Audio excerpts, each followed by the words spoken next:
Hello friends, my name is Madhav Vittalrao Gitte. I am from Nanded district of Maharashtra. और मेरा इस बार all India rank 210 आया है। इस सेशन में बेसिकली मैं बताऊंगा मेरी ऑप्शनल की स्ट्रैटेजी। मेरा optional political science and international relations है, तो मैंने कैसे कैसे इसकी पढ़ाई शुरू की 2018 अटेम्प्ट में, उसके बाद 2019 अटेम्प्ट में, तो और 19 अटेम्प्ट में क्या क्या मैंने इम्प्रूवमेंट्स की। तो स्टार्टिंग से बताना चाहूँगा, मेरा एजुकेशन वर्नाकुलर मीडियम में हुआ है 10 तक। उसके बाद मैंने अपनी 12वीं की है। उसके बाद मैंने डिप्लोमा इंजीनियरिंग किया है। उसके बाद मैंने इंजीनियरिंग कंप्लीट की है 2014 में, डिग्री इंजीनियरिंग बीटेक जो बोलते हैं। उसके बाद मैंने 3 साल जॉब किया है एक कंपनी में 2017 में, 17 तक। और 2017 में मई 2017 में रेजिग्नेशन दिया मैंने अपने जॉब से, और क्योंकि मेरे को फुल फ्लेज पढ़ाई करनी थी। और 2017 से 17 का अटेम्प्ट मैंने दिया था प्रीलिम्स का, बट मेरा प्रीलिम्स नहीं हुआ था अच्छे से क्वालिफाई। तो ऑप्शनल मैंने 2017 अटेम्प्ट में तो बिल्कुल ऑप्शनल के बारे में कुछ भी नहीं पढ़ा था। और मैं उसके बाद मैं जॉब छोड़ के दिल्ली आया, और दिल्ली आके यहाँ पे पॉलिटिकल साइंस की जो कोचिंग है या गाइडेंस है शुभ्रा रंजन मैम के पास ज्वाइन किया। तो वहाँ से मैंने 6 महीने या 5 महीने का जो कोचिंग होता है ऑप्शनल का, वो वहाँ से कंप्लीट किया 2018 में, जो मैं नवंबर बैच में था 2018 के। नवंबर टू अप्रैल 2019 तक मैंने नवंबर 2017 से अप्रैल 2018 वाले बैच में था मैंने।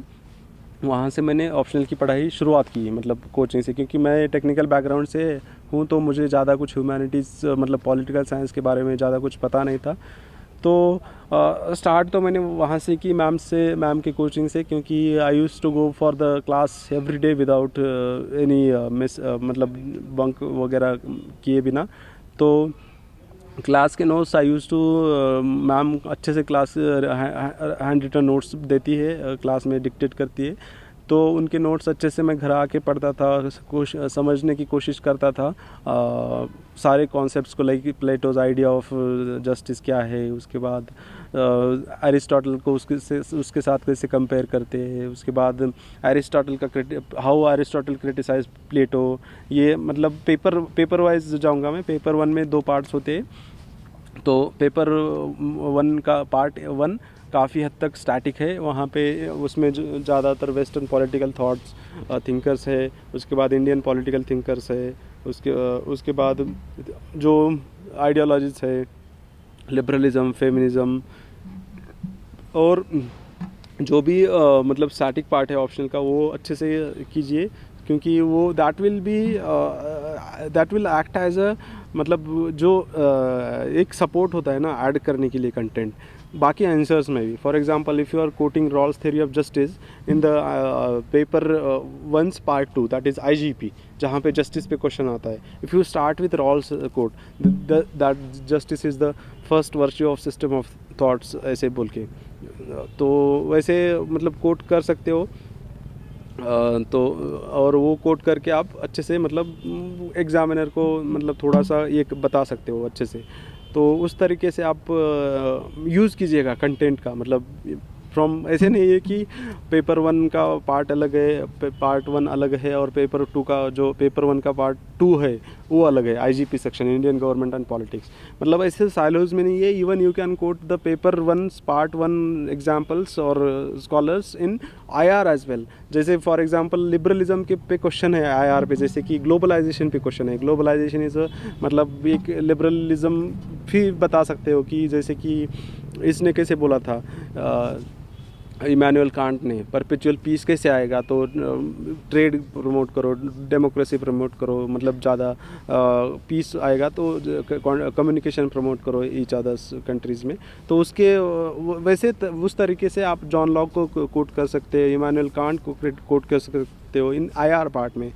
सिमिलरली तो ये हो गया कि कौन से भी कंटेंट कहाँ पे भी यूज़ कर सकते हो किसी भी पेपर के, मतलब पेपर 1 के पेपर 2 में, या पार्ट 1 ऑफ पेपर 1 के पार्ट 2 ऑफ पेपर 2 के।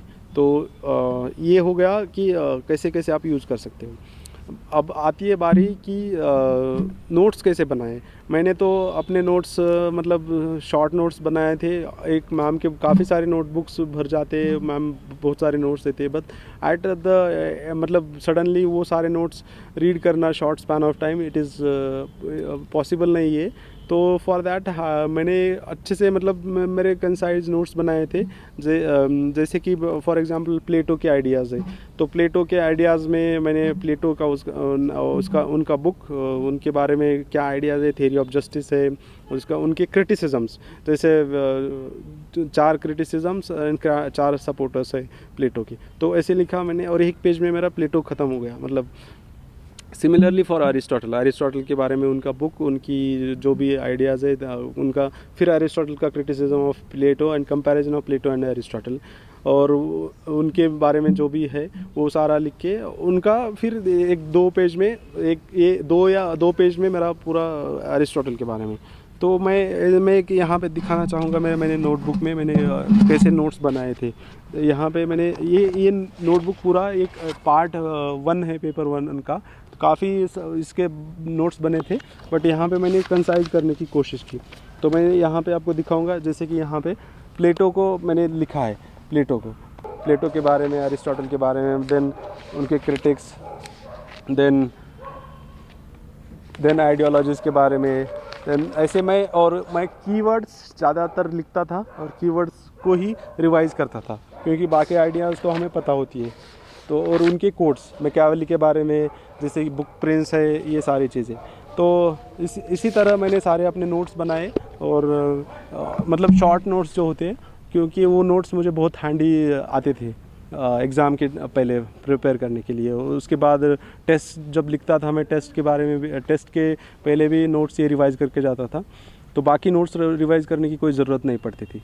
तो वही बोलूँगा मैं, नोट्स बनाइए अच्छे से ऑप्शनल के लिए, और उसको काफ़ी टाइम तक रिवाइज़ करिए, और काफ़ी बार बार तो सारी चीज़ें याद रहेगी, क्योंकि बहुत सारे स्कॉलर्स होते हैं, बहुत सारे आइडियाज़ होते हैं।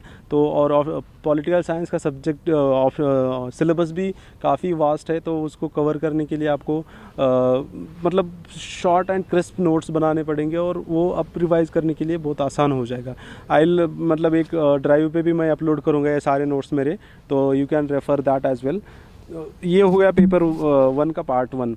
उसके बाद बात करते हैं पेपर 1 का पार्ट 2, आईजीपी सेक्शन है। अब इस पेपर 1 के पार्ट 1 को रेफ़र मैंने किया, जैसे मैम के नोट्स थे, शुभ्रा मैम के क्लास नोट्स। उसके बाद मैंने ओपी गौबा की बुक रीड की, वो भी बेसिक बुक है, वो भी आप गो थ्रू कर सकते हो, और अच्छे से उसको रिवाइज़ भी कर सकते हो, और उसमें से जो भी पॉइंटर्स है इंपॉर्टेंट, वो आप नोट डाउन कर सकते हो।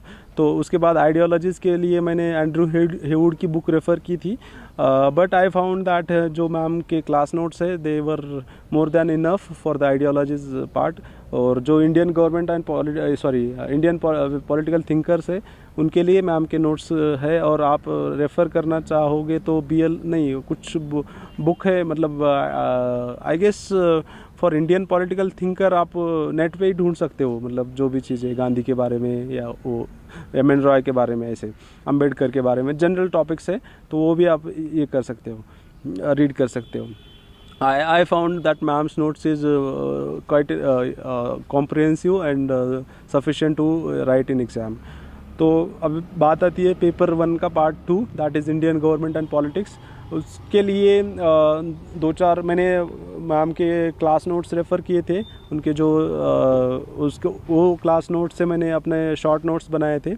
उसके बाद मैंने ये भी रेफ़र किया था, थोड़ा लक्ष्मीकांत भी रेफ़र किया था, क्योंकि वो थोड़ा पॉलिटी से रिलेटेड टॉपिक्स है, गवर्नर्स, उसके बाद प्रेसिडेंट, उसके बाद सरकारी कमीशन के recommendation, role of speaker, then parliamentary democracy में क्या क्या प्रॉब्लम्स आ रहे हैं, then decline of parliamentary democracy, then caste and ethnicity के बारे लिए मैंने मैम्स के नोट्स रेफ़र किए थे, और जो भी आर्टिकल्स आते हैं न्यूज़पेपर्स में, उसको भी मैं फॉलो करता था।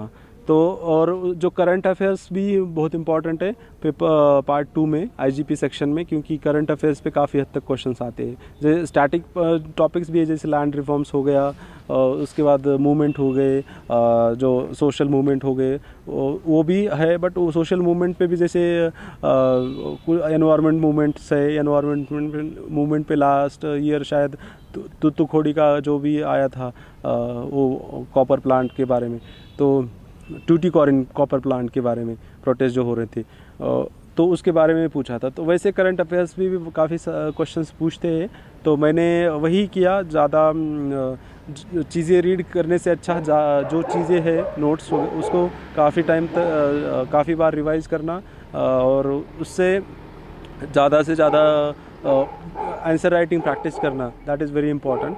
तो I use to right answers, मतलब टेस्ट सीरीज़ भी ज्वाइन किया था मैंने मैम के पास, और तो वो भी काफ़ी हद तक फ़ायदा हुआ मुझे। और मैं घर पे भी आंसर राइटिंग की प्रैक्टिस करता था, क्योंकि ऑप्शनल का सब्जेक्ट ऐसा है कि जब तक आप लैंग्वेज नहीं समझ आएगी ऑप्शनल की, पॉलिटिकल साइंस की, तब तक आप अच्छे से फ़्लो में आंसर नहीं लिख पाओगे। तो ये हो गया पेपर 1 के बारे में और आंसर राइटिंग के बारे में। उसके बाद पेपर 2 में काफ़ी, मतलब पेपर 2 का पार्ट 1 में थियरीज ऑफ आईआर है, और बाकी थोड़ा इसके बारे में भी, वो WTO के बारे में, ग्लोबलाइजेशन के बारे में। तो उसके लिए भी मैं बोलता हूँ कि आप अच्छे से, मतलब मैम के नोट्स है वो भी फॉलो कर सकते हो। एंड्रू हेवुड की एक बुक आती है ग्लोबल पॉलिटिक्स, उसको भी रेफ़र कर सकते हो आप। उसमें भी काफ़ी हद तक अच्छे से बताया ट्रांसनेशनल ऑर्गेनाइजेशंस, MNCs क्या होती है, उसके बाद global war on terror, then different scholars के बारे में बताया है, जोसेफ नाए के बारे में, देन ऐसे करके। तो पेपर 2 का पार्ट 1 काफ़ी हद तक कवर हो जाएगा एंड्रू हेवुड से और मैम के नोट से। देन पेपर 2 का पार्ट 2 है, वो कम्प्लीटली IR बेस्ड है और डायनामिक है। तो उसके लिए मैंने I use to read newspapers.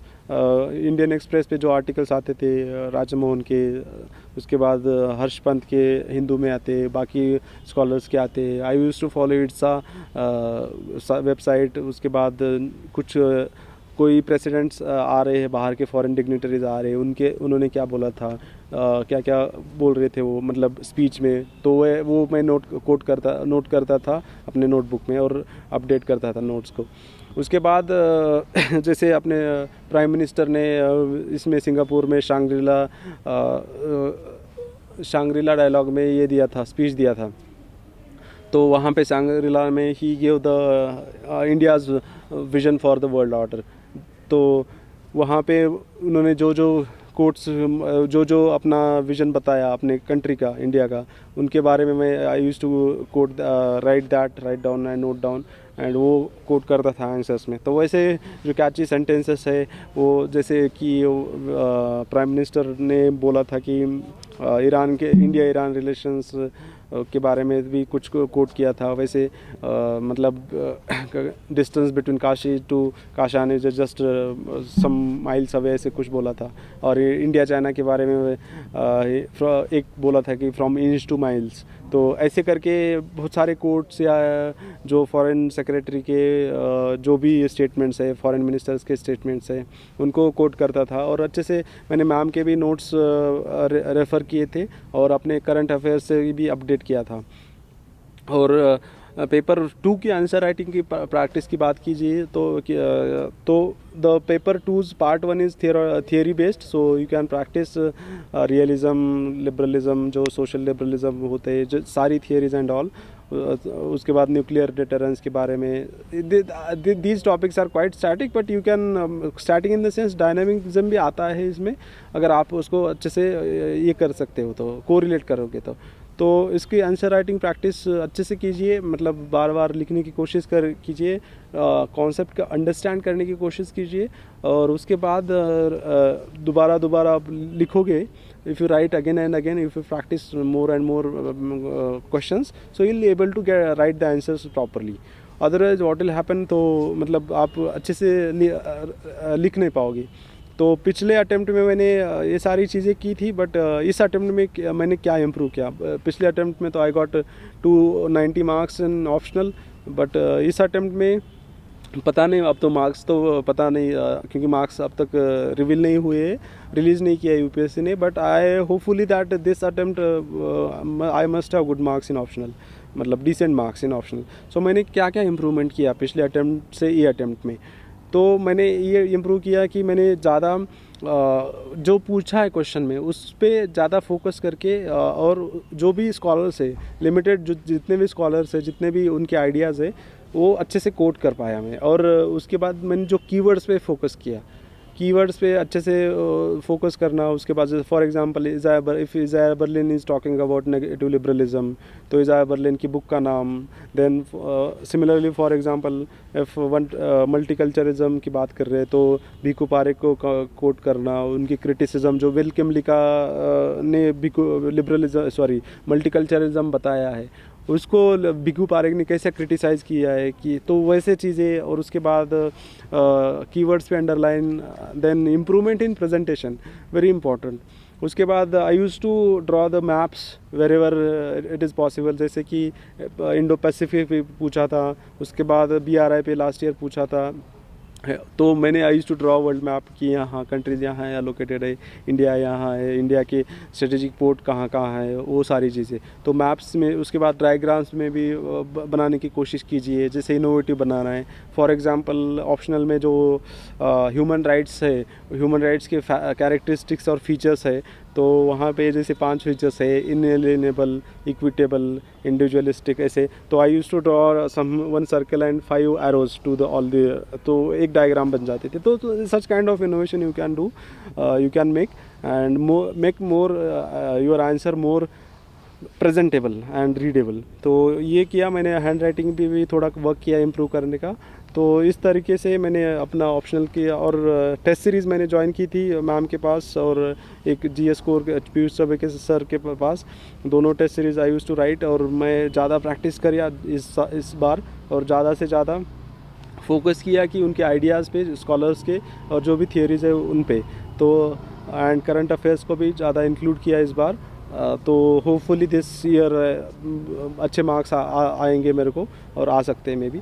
तो इस तरीके से भी आप इम्प्रूव कर सकते हो, and you can get good marks in political science. So no need to worry about political science, that lot of syllabus, lot of scholars, lot of ideas. You have to just revise again and again the things, so you will able to recall in the exam and reproduce in the exam. Finally मैं एक बताना चाहूँगा मेरे notes के बारे में कि मैंने मतलब एक कैसे ये किया मैंने, मतलब एक बताना चाहूँगा कि नोट्स एक कैसे बनाए एक पेपर पे, शीट्स पे। तो मैं यहाँ पे दिखाऊँगा आपको कि फॉर एग्जांपल ये शीट है मेरी, तो इस शीट में सारे थियरीज़ है IR के।